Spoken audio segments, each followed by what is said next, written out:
Hello viewers, today we will analyze an interesting novel written by Girish Karnad. He does not require any introduction in the modern world of writing. He is among those literati who have donned many roles successfully. He is a contemporary writer, playwright, screenwriter, actor and movie director in Kannada language. He was born in the year 1938 on May 19th, and his rise as a meteor in the world of playwrights in 1960s marked the coming of age of modern Indian playwriting in Kannada. His plays have been translated into several Indian languages and are directed by eminent directors. He is also actively associated with the world of Indian cinema and has contributed immensely as an actor, director, screenwriter both in Hindi and Kannada cinema. He is one of those versatile personalities who has bagged numerous awards along the way. He was conferred with Bharat Padma Shri and Padma Bhushan by the Government of India, and also he won 4 Filmfare Awards. Well, that's a long list of achievement in this, as far as this great playwright is concerned. Karnad uses the conventional customs and motifs of folklore tales and folk theatre. The paraphernalia is huge and it includes masks, curtains, dolls and the layered stories to create a weird and bizarre world. His dramas exhibit the right tone and the right expression. He has an exceptional ability and the power to transform any situation and enrich it with an aesthetic experience. His thrust area is the complexity of human relationships. He is also a subtle critique of modern Indian society. He has addressed many issues in the right blend such as love, identity and sexuality with folk culture and his rich imagination. Now let's try to know more about this interesting play titled Hayavadana. Hayavadana won the Natya Sangh Best Play Award in 1971. The play has various cultural inferences which are relevant even today. The play focuses on the man's eternal search for his own self among a maze of complex relationships.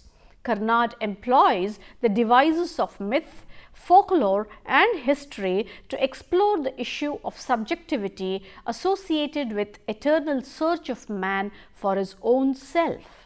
He uses these devices to analyze the past, but to look at the present and also to foreshadow the future. He uses myths and history as tools to create a new consciousness of the irrationality of human life with all its passion and conflicts. Hayavadana is a mysterious mythical creation and the word is made up of 2 words where Haya stands for horse or the body and Vadana for man or head. The main reason for the title Hayavadana is that Hayavadana is a complete and evolved character than the other main characters like Devadatta, Kapila and Padmini. He deserves to be called complete and evolved because he is complete at the end of the play and he is the only person who is content with what God has blessed him with and peaceful. Being complete or incomplete is only a matter of one's own perception. Else, how can the animal-headed Ganesha be regarded supreme and the animal-headed Hayavadana be called incomplete? It's a debatable question. Hayavadana is an enigmatic and unfathomable play. One has to really delve deep into the realms of this great play. The subplot of Hayavadana is entirely different from Karnad's invention. In the play, the stories of the subplot throughout supports the main plot. Kirtinath Kurkoti says Karnad's play poses a different problem, that of human identity in a world of tangled relationships. At one level, the play deals with age-old debate of self, while at another level, it portrays the nation's attempt to break free from the tags of cultural domination imposed by the colonial past. The first one is identifying self, becomes the center point of the play, and the second one is it depicts the struggle of a nation to free itself from the tags of cultural supremacy imposed by the colonial past. The play draws liberally from the structure of Yakshagana and weaves many parallel narratives in concentric designs around the central plot.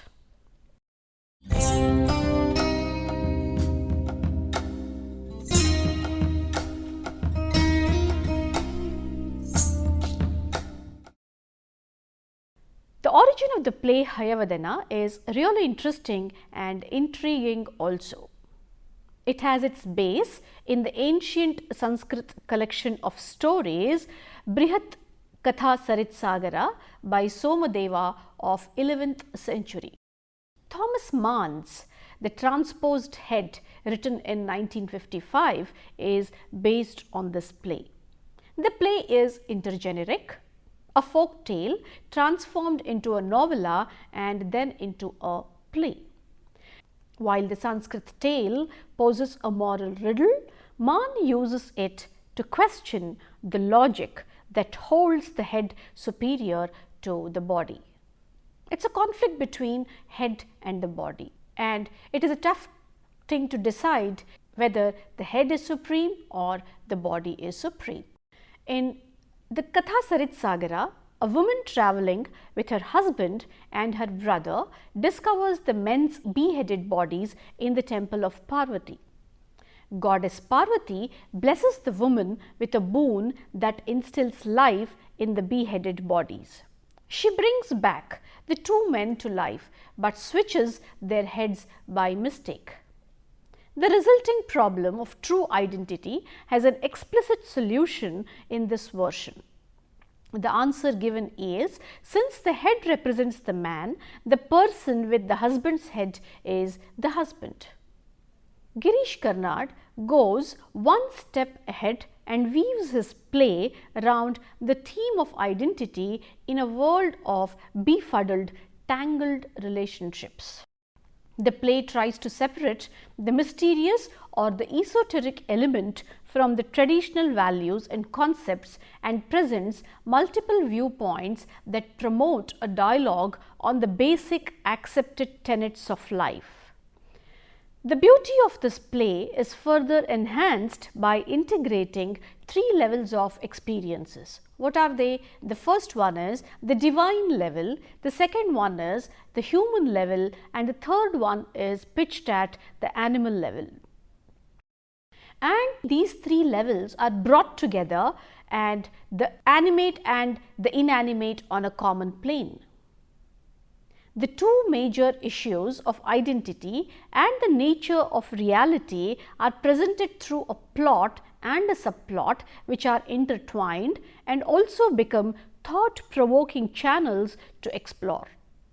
An intelligent use of motifs from traditional theatre, that is Yakshagana, a play within a play, dolls, masks, the irreverent inversion of mock heroic mores invites experimentation and also impresses upon the reader that it has a new perception of reality. The basic plot of Hayavadana revolves around the knotted relationship between the major characters of Padmini, Devadatta and Kapila, and explores how humans always hanker for more and are drawn towards flaws without caring about what they already possess. Karnad deals with the question of head and body with a different rationale. Interestingly, the main plot and the subplot of Hayavadana deals with the moral and the philosophical aspect of the problem, raising more important issues relating to the human experience. and existence. The play has various cultural implications which are relevant even today. Culture defines society, and Karnad's plays mirror the culture in our society. Focusing on our folk culture, he takes insights from mythology and folklore. With Hayavadana, Karnad has transported to the worlds of myths and legends of the Hindu religion. The readers experience great time while analyzing this great play.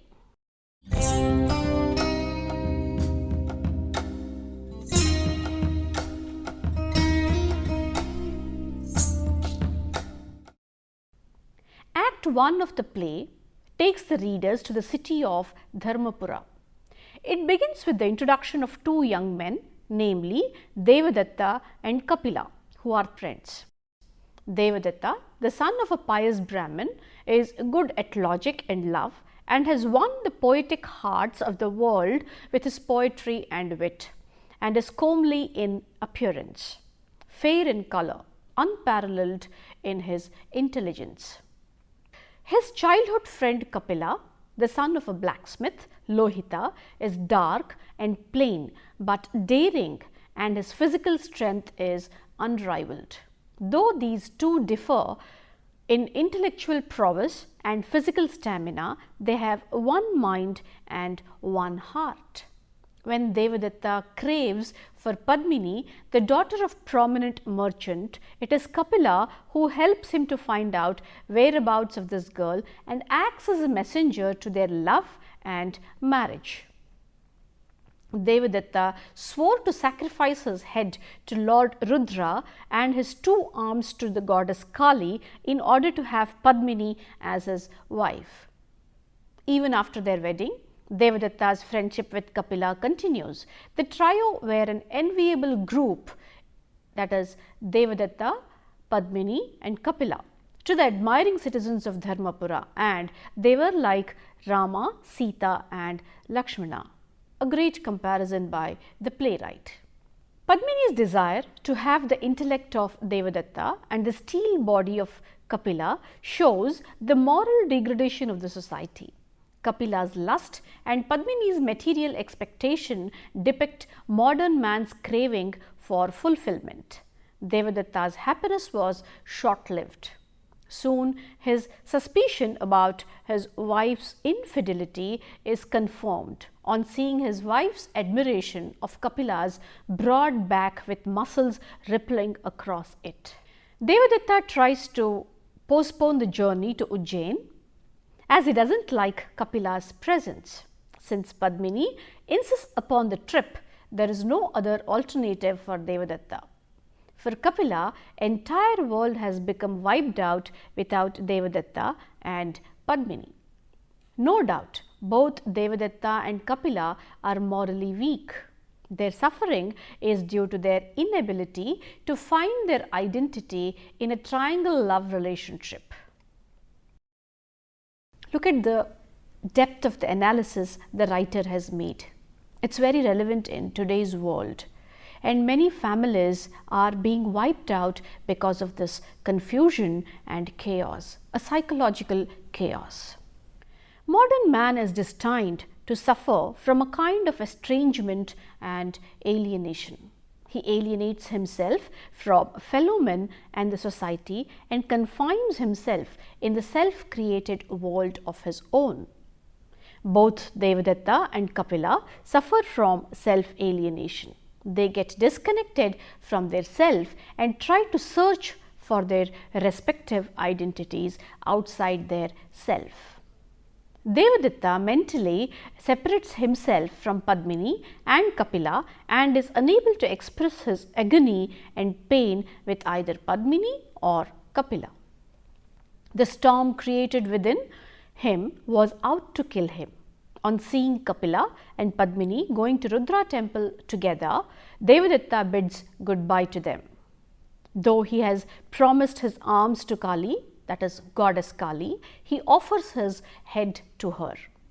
Kapila's inability to live his life without Devadatta has left him with no choice except to follow the footsteps of Devadatta, and Kapila implies her inner urge to have a man of Devadatta's intellect and Kapila's strong body.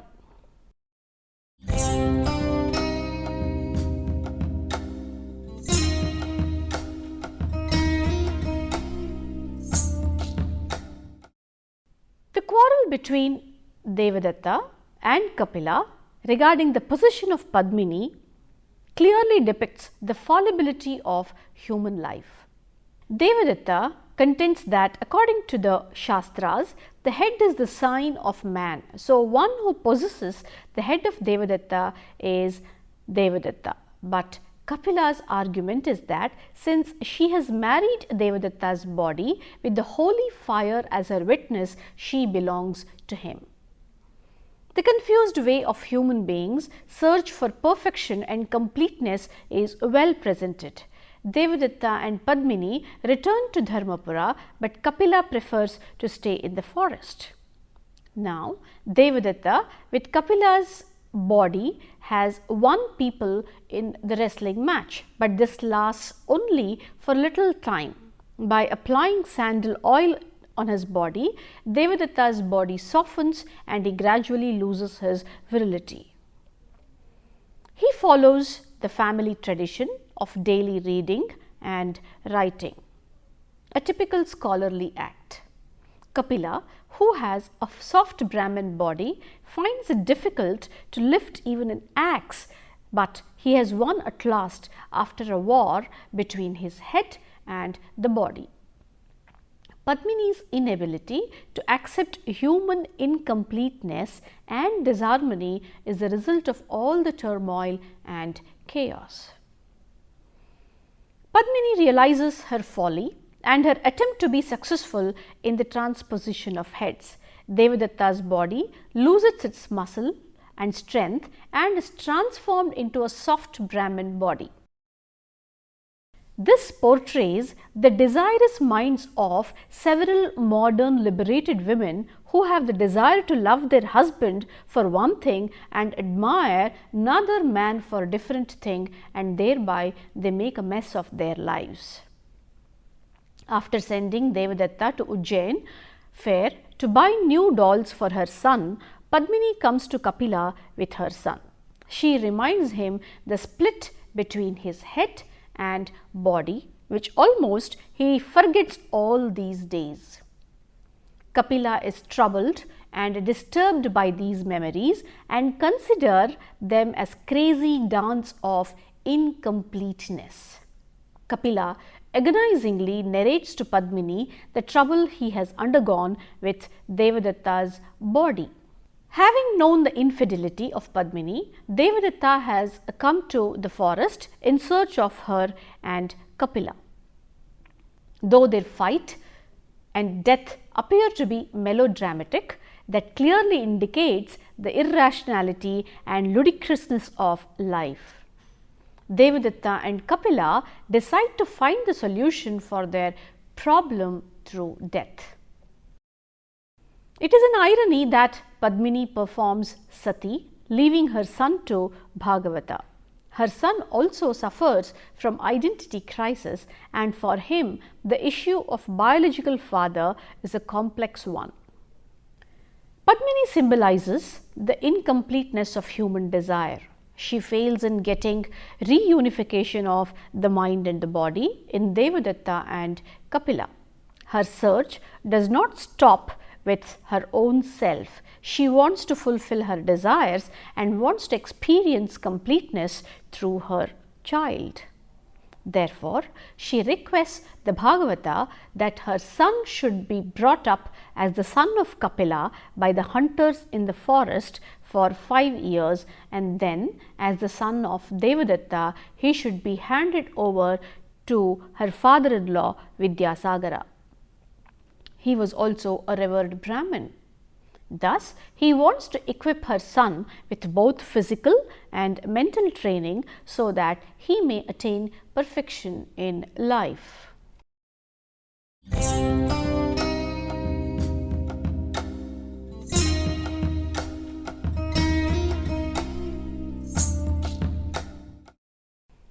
Hayavadana, the son of princess and a white stallion, has suffered from the problem of identity. Hayavadana's mother, the princess of Karnataka, chooses a white stallion and not the prince of Arab as her husband. Hayavadana has a man's body but a horse's head. Hayavadana is uncomfortable and restless and abhors his horse head. He wants to be like a normal man and prays to Kali for a complete body. She makes him complete horse instead of a complete man. Though he looks complete externally, he is incomplete from within and retains his animal voice. Hayavadana suffers without any fault of his own. We as humans fail to understand that completeness is a humanly impossible ideal, as suggested first in the story of Hayavadana and later in the transposition of head. Despite this awareness, the expectations of humans become high and humans suffer from mental agony. Padmini's son lacks natural child's joy and laughter, fails to communicate with the immediate world and is strangely attached to the dolls. This boy becomes normal and starts communicating only on seeing the laughing horse Hayavadana. After listening to the tragic song of this boy, Hayavadana also attains completeness by getting the horse voice that is neighing. The completeness which is not possible with human beings is attained by the horse Hayavadana. That is why this character is considered as complete when compared to other characters of the play. The intricate levels of the play are presented at two levels. Hayavadana's story forms the first level and this becomes the exterior plot. Hayavadana, a man with a horse head, is trying to search for completeness by fully emerging as a man. Hayavadana thereby becomes symbolic of fragmented society and the modern society is ailing from the same. Karnad tries to explain existentialism by emphasizing on the motive of incompleteness. He uses symbols like a broken tusk and a cracked belly, which are the embodiment of imperfection or incompletion. On the second level, which is the primary plot, is that of two friends, Kapila and Devadatta, who dreams pessimistically about Padmini. Karnad also depicts the caste restrictions that one has and how one is confined to the so-called caste occupations. Devadatta is a learned Brahmin writing poetry and is physically unfit, whereas Kapila, a Kshatriya, is a wrestler and is physically stronger than Devadatta. Although Kapila is attracted to Padmini, when he meets her, he nonetheless arranges the marriage between Devadatta and Padmini. The plot eventually thickens too when Padmini is infatuated with Kapila's physical strength and that she finds lacking in her husband Devadatta. The existentialist crisis occurs when Devadatta and Kapila's heads are transposed to each other's body. This forces Kapila to stay in the forest as he finds it difficult to fight the problem logically.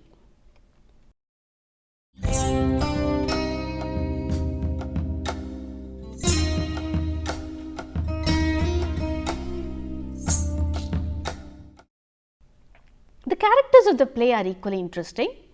We come across different personalities who depict different characteristic features. The first important character is Bhagavata. He is a mediator who dons many roles in the play, from being the key to the play and a detached observer to the confidant of heroine. That is Padmini. The speeches of Bhagavata reverberate with image making that initially built upon the stage of Hayavadana. These speeches invoke a representational mode of projecting female body as an object of sex. The second important character of the play is Padmini. She is the key figure in the play. Selfishness and sensuality find expression in her unquenchable desire for both brain and brawn, which are symbolized by Devadatta and Kapila respectively. Married to Devadatta, Padmini craves for the muscle and body of Kapila. It is difficult to portend whether or not she would have behaved differently had there been a proper equation of physical strength and intellect in either Devadatta or Kapila. The happenings in the Kali temple, where she transposes the heads of Devadatta and Kapila, reveals her subconscious desire. Padmini's free-floating, volitional and volatile consciousness demands a perfect man for herself. Kapila, another interesting character and a great friend of Devadatta and a son of ironsmith Lohita, is dark and plain to look at, yet in deeds which require drive and daring, in dancing, in strength and in physical skills, he has no equals. His physical features and traits of the personality mark off his social identity and inferior position in the society. The next character is Devadatta, Padmini's husband. Devadatta is the only son of the revered Brahmin Vidyasagara. He has comely appearance, fair colour, unrivalled in intelligence, and has defeated the great scholars of the kingdom in debates on logic and love. He has blinded the greatest poets of the world with his poetry and wit. He is the most revered one in Dharmapura. Hayavadana is the protagonist of the play. Horsehead appears to symbolize plain common sense, and with blessings of Kali, he attains the body of a horse. By a strange coincidence, he meets Padmini's son at the end of the play. It is during his amusing meeting with the little boy that protagonist loses his voice and starts neighing. The completeness of a horse is attained and irony is revealed through the play successfully. There are some inanimate objects in the play which also add glamour to this whole play. They are dolls. Very interesting. With his new body, Devadatta returns to the city with Padmini and they begin a blissful marital life. At this point, Karnad uses a strange theatrical device in the form of two dolls that Devadatta presents to Padmini as gifts for the expected child. The dolls describe the vibrant changes occurring in the family in the form of an exchange of dialogues. They document the change of Devadatta's body from its rough muscular Kapila nature to a soft pot-bellied Brahmin body. They reveal that Padmini has given birth to a disfigured son and that she has now begun dreaming about Kapila again. The dolls also become the theatrical devices through which Padmini sends Devadatta to Ujjain, so she can use his absence to sneak away with the child to the forest where Kapila resides. Devadatta, armed with a sword, and the two new dolls finds the lovers, and the two men decide to kill each other since their love for Padmini cannot be reconciled. Padmini then decides to commit sati. Goddess Kali, the embodiment of female energy of the primordial time, also plays a vital role. She is also goddess of darkness, and her passivity in the play challenges the popular myths as the sanctity of her conventional representations and is exposed to ironic earnest. Kali may also be seen as signifying Mother India, with Kapila, Padmini and Devadatta deriving their identities from her. Kali's temple is significant as the place where the process begins. When the three characters reach the temple in the midst of a dark and dense forest, they have left their previous selves behind. However, the identities so derived are tangled in dualities. Now, let us conclude by trying to understand a strong message given by the playwright or the writer Karnad to the present generations and the past generations to understand that never violate nature. And we will also try to learn more about interesting elements of this play in the next module. Thank you.